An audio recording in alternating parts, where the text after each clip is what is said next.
So now subtracting mixed numbers. We have 4 and 5/8 minus 2 and 2/3. So first thing we would have to do is create equivalent fractions. So find our least common denominator. Between 8 and 24 is going to, between 8 and 3 is going to be 24. So how do we get from 8 to 24? That was times 3. So 5 times 3 is 15. So 5/8 is equivalent to 15 24ths. How do we get from 3 to 24? Times 8.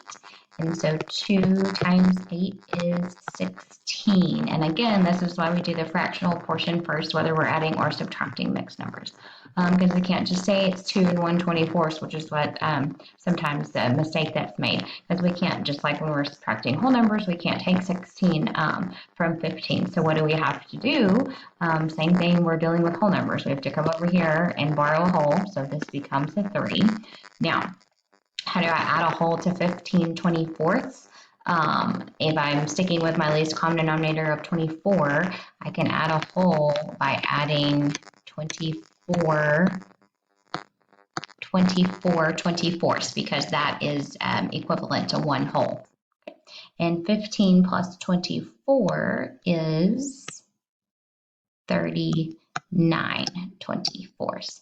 And now I can subtract because I can take 16 from 39. So 39 minus 16 is going to be 23 24. And so then all I have left to do is subtract my whole numbers, and 3 minus 2 is 1. And so it'd be 1 and 23 24ths.